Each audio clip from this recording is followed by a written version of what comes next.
નમસ્કાર ગુજરાત, તમે જોઈ રહ્યા છો આજના ફટાફટ અને તાજા સમાચાર। તો આગળ સમાચારની વાત કરીએ તો ગુજરાતમાં ધીરે ધીરે તાપમાનનો પારો વધી રહ્યો છે, જેમાં લોકો અત્યારે બેવડી ઋતુનો અનુભવ કરી રહ્યા છે। ત્યારે અત્યારે લોકોને સવારે ઠંડી તેમજ બપોરે ગરમીનો અનુભવ થાય છે। ત્યારે આ બાબતે હવામાન વિભાગે જણાવ્યું છે કે દક્ષિણ ગુજરાતથી સર્જાયેલા સર્ક્યુલેશન ડિસ્ટર્બન્સને કારણે આ વાતાવરણ સર્જાયું છે, જેમાં આ સર્ક્યુલેશનને કારણે વાતાવરણમાં ભેજનું પ્રમાણ વધતા આગામી 5 દિવસ સુધી વાદળછાયું તેમજ ધુમ્મસવાળું વાતાવરણ આપણા ગુજરાતમાં રહેવાની શક્યતા છે। તો બીજા સમાચારની વાત કરીએ તો રાજ્ય સરકાર દ્વારા છેલ્લા 2 વર્ષમાં કરવામાં આવેલી ભરતી વિશે માહિતી આપતા ઋષિકેશ પટેલે જણાવ્યું હતું કે આ વર્ષ 2022 અને 23માં રાજ્ય સરકાર દ્વારા વિવિધ વિભાગોની કુલ 35,038 જગ્યાઓ પર ભરતી ઉમેદવાર નિમણૂક કરવામાં આવી છે। જ્યારે વાત કરીએ તો 2024માં કુલ 21,084 જગ્યા ભરવા માટે અત્યારે વિવિધ ભરતી બોર્ડ દ્વારા આયોજન કરવામાં આવ્યું છે, જેમાં ગુજરાત ગૌણ સેવા પસંદગી મંડળ દ્વારા 7,459 જગ્યાઓ, જ્યારે પોલીસ ભરતી બોર્ડ દ્વારા 12,000 તેમજ ગુજરાત જાહેર સહાયક આયોગ દ્વારા 1,625 જગ્યાઓ પર ભરતી આ 2024માં કરવામાં આવશે। માટે જે ભરતીની તૈયારી કરતા વિદ્યાર્થીઓ છે તે આગામી સમયમાં તૈયારી રાખે અને આ 2024માં ઘણી બધી આવી ભરતીઓ આવી શકે છે।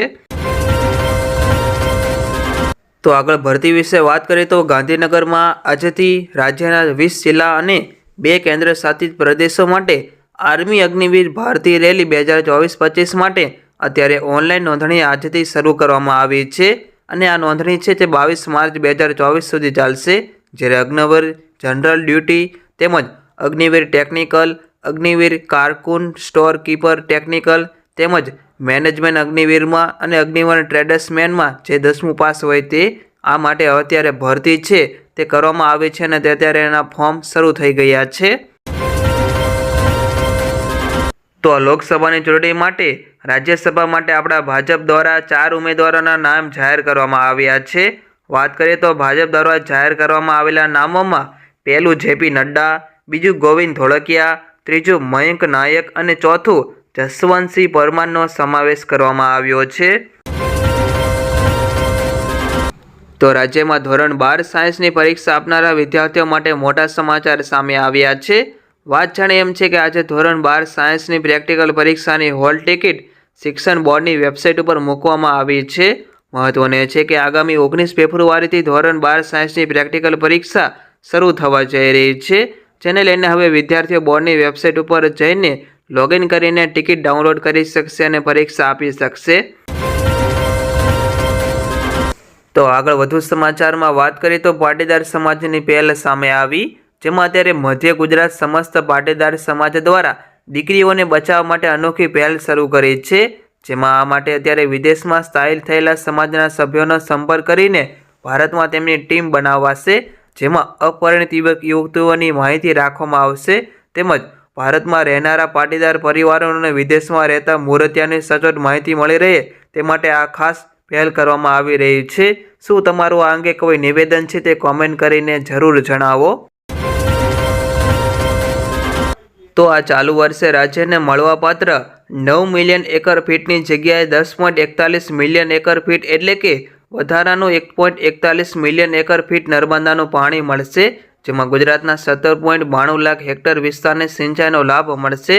અને આ વિશે ઋષિકેશ મંત્રીએ આ વિશે માહિતી આપતા કહ્યું હતું કે જાન્યુઆરી 2024 સુધી પ્રશાખા નહેરો સુધીના કામો પૂર્ણ કરી 17.21 લાખ હેક્ટર સિંચાઈ ક્ષમતા અને પ્રશાખા નહેર સુધી 15.53 લાખ હેક્ટર વિસ્તાર વિકસિત થયેલ છે। તેમજ આ માર્ચ 2024 પછી બાકી રહેતા નહેરોના નેટવર્ક કામો વર્ષ 2024-25 દરમિયાન ચાલુ રાખવાનું પણ તેમનું આયોજન છે। તો અત્યારે અંબાલાલ પટેલની આગાહી સામે આવી, જેમાં આ વર્ષે ઉનાળો આકરો રહેશે અને તેમણે વધુમાં કહ્યું કે આ 24 ફેબ્રુઆરી સુધી ગરમી શરૂ પણ થઈ શકે છે તેમજ આ ફેબ્રુઆરીમાં મહત્તમ તાપમાન 34 ડિગ્રી ઉપર જઈ શકે છે। તો આ 4 માર્ચે ગરમી વધતા મહત્તમ તાપમાન 40 ડિગ્રીની આસપાસ પણ નોંધાઈ શકે છે તેમજ વધુમાં અંબાલાલ પટેલે કહ્યું કે 20 એપ્રિલથી વધુ ગરમી પડશે, જ્યારે 26 એપ્રિલથી મહત્તમ તાપમાન 44 ડિગ્રી ઉપર પહાર પહોંચી જશે તેમજ 11 મેથી કાળઝાળ ગરમી પડી શકે છે। બીજી તરફ આ વર્ષે ઉનાળો પાક માટે સાનુકૂળ રહેશે તેવી પણ અંબાલાલ પટેલે આગાહી કરી છે. તો કોંગ્રેસ નેતા રાહુલ ગાંધી ખેડૂતોના આંદોલનમાં અત્યારે સામેલ થવા જઈ રહ્યા છે. જેમાં અત્યારે સમાચાર એજન્સી PTIના જણાવ્યા અનુસાર કોંગ્રેસના નેતાઓને ઝારખંડમાં તેમની ભારત જોડો ન્યાય યાત્રાના બીજા તબક્કે અટકાવીને ખેડૂતોના આંદોલનમાં જોડાવાનો તેમણે ખાસ અત્યારે નિર્ણય કર્યો છે. જ્યારે કોંગ્રેસ પાર્ટી બુધવારે ઝારખંડના ભારત જોડો ન્યાય યાત્રાના બીજા તબક્કાની શરૂઆત અત્યારે કરવા જઈ રહી હતી.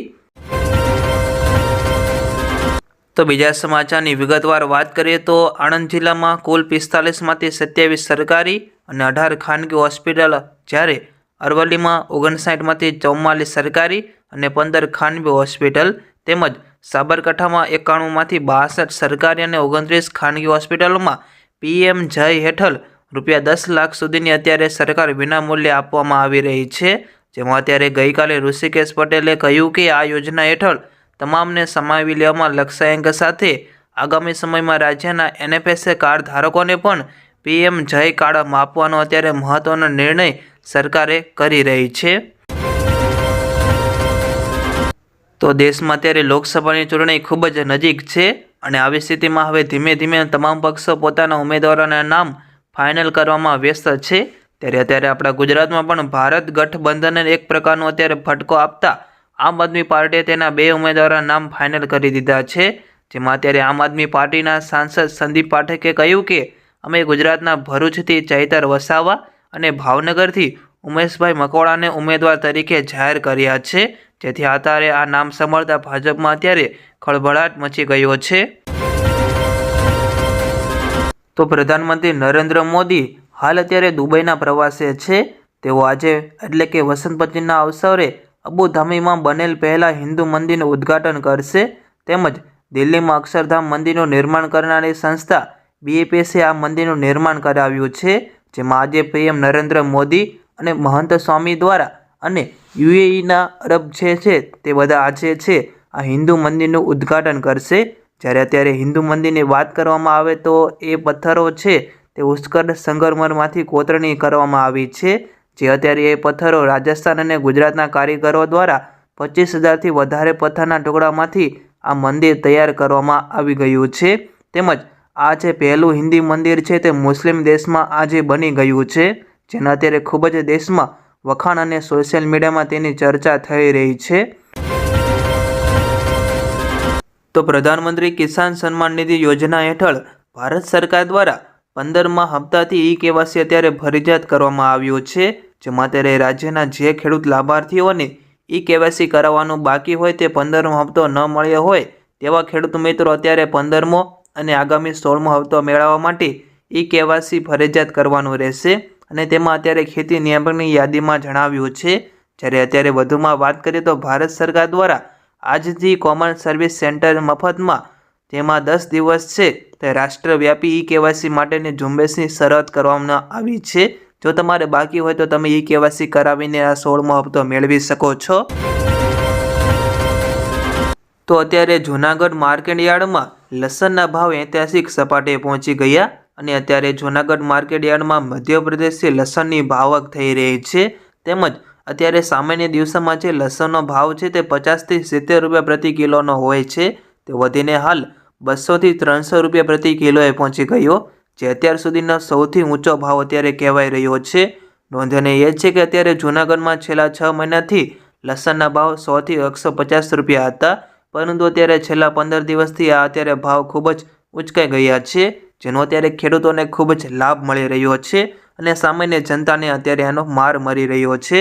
જેમાં અત્યારે સરકાર આના વિશે શું કરે તે પણ અત્યારે સરકાર આના વિશે ચિંતિત થઈ ગઈ છે. તમારું શું આ અંગે નિવેદન છે તે નીચે કોમેન્ટ કરીને જરૂર જણાવો.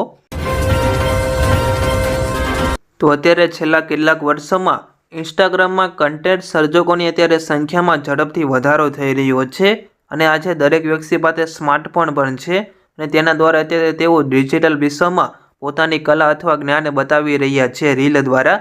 જ્યારે આપણે આવા લોકોને કન્ટેન્ટ ક્રિએટર કહીએ છીએ, જેઓ અત્યારે વિવિધ વિષયો પર પોતાના વિચારો વ્યક્ત કરે છે અને ગીત સાંભળીને રીલ બનાવે છે. અને અત્યારે ઘણા કન્ટેન્ટ ક્રિએટર એવા છે કે જેમના સોશિયલ મીડિયા ઉપર લાખો ને પરંતુ કરોડો ફોલોવર્સ પણ છે, જો તમે પણ આ લિસ્ટમાં સામેલ છો અને રીલ બનાવો છો તો સરકાર તરફથી તમને મોટી તક આપવામાં આવી શકે છે. જેવા ત્યારે સરકારે આના વિશે થોડી માહિતી એમની વેબસાઇટ ઉપર રજૂ કરી છે. જોઈએ કે આગામી સમયમાં સરકાર આના વિશે શું ઇનામ બનાવે છે અને શું એવોર્ડ આના વિશે અત્યારે સરકાર આયોજન કરે છે.